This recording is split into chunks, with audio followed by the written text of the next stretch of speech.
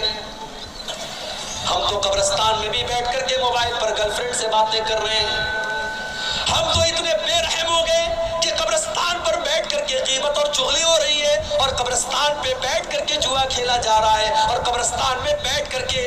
شراب پی جا رہی ہے۔ ہمیں تو قبرستان میں بھی موت یاد نہیں آتی۔ او لوگوں، میرے نبی کو تو قبر کو دیکھ کر کے موت یاد آ جاتی تھی۔ ابن ماجہ کی روایت ہے، ایک انصاری صحابی کا جنازہ ہے، جنازے کو قبر میں اتارا جا رہا ہے، اللہ کے پیارے نبی اپنے صحابہ کے ساتھ قبر کے پاس بیٹھے ہوئے ہیں، اور آپ کی آنکھوں سے آنسو بہنے لگتے ہیں، اور اتنا روتے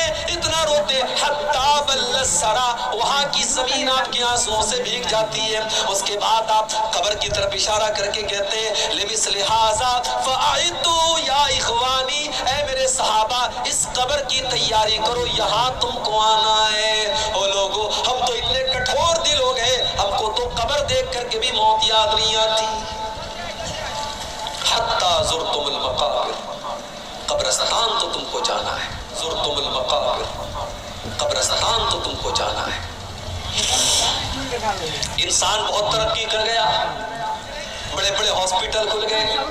کٹیہار میں، کشن گنج میں، دلی میں، ممبئی میں، مگر آج بھی ڈاکٹر کے پاس موت کا کوئی علاج نہیں ہے۔ ایک ٹائم ایسا آتا ہے ڈاکٹر کہتا ہے صاحب مریض کو لے جاؤ، اب اس کو دوا کی نہیں، اس کو دعا کی ضرورت ہے۔ ایک ایسا ٹائم آتا ہے ڈاکٹر بھی اپنے، پولیس والا بھی اپنے سر کی ٹوپی اتار دیتا ہے، اور ڈاکٹر بھی اپنے سر کا رومال کھول دیتا ہے اور کہتا ہے اب ان کے پاس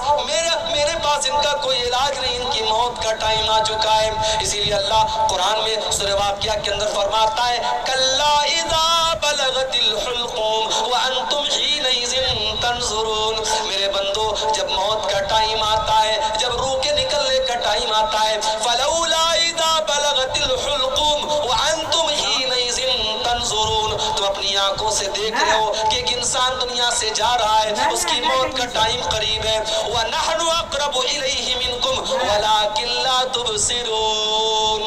بیوی یہ سمجھتی ہے کہ شوہر کے سب سے قریب میں بیٹھی ہوں، بیٹا یہ سمجھتا ہے کہ باپ کے سب سے قریب میں بیٹھا ہوں۔ اللہ کہتا ہے کہ تم سے زیادہ قریب تو ہم ہیں، اس مرنے والے سے تم سے زیادہ قریب تو ہم ہیں، لیکن تم کو نظر نہیں آتا ہم تو اس مرنے والے کے تم سے بھی زیادہ قریب ہیں۔ فلولا ان کنتم غیر مدینین ترجعونہا ان کنتم صادقین، اگر تمہیں یہ لگتا ہے کہ تمہارے اوپر اللہ کا پاور نہیں ہے، اللہ کی طاقت نہیں ہے، تو ذرا مرنے والے کی روح کو واپس ڈال کر کے دکھا دو، ذرا موت سے اس کو بچا کر کے دکھا دو۔ تم نہیں دکھا سکتے،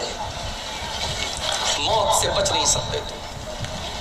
اور اسی لیے اللہ نے اپنے نبیوں کو بھی موت کے گھاٹ اتارا، نبیوں کو بھی موت۔ سلیمان علیہ السلام اتنے بڑے نبی ہیں، جنات ان کے کنٹرول میں ہے اور جنات ان کے حکم سے بیت المقدس سلیمان ان کو ڈائریکشن دے رہے ہیں۔ اتنے بڑے نبی ہیں،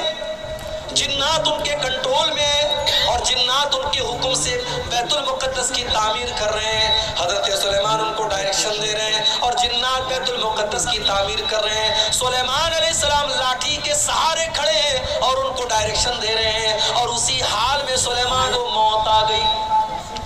لاٹھی پر ٹیک لگا کر کے کھڑے تھے، موت آ گئی،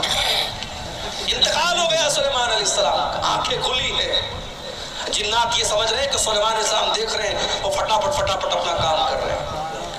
قرآن کریم میں اللہ نے فرمایا فَلَمَّا قَضَيْنَا عَلَيْهِ الْمَوْتَ مَا دَلَّهُمْ عَلَى مَوْتِهِ إِلَّا دَابَّةُ الْأَرْضِ تَأْكُلُ مِنْ سَأْتَهِ، جب سلیمان کی موت کا فیصلہ ہم نے کر دیا تو جنات کو ان کی موت کے بارے میں پتہ بھی نہیں چلا، وہ تو ان کی لاٹھی کو جب گھن کے کیڑے نے کھا لیا اور لاٹھی کٹ کر کے گر گئی اور سلیمان علیہ السلام کی ڈیڈ باڈی زمین پر آ گئی، تب جنات کو پتا چلا کہ ان کو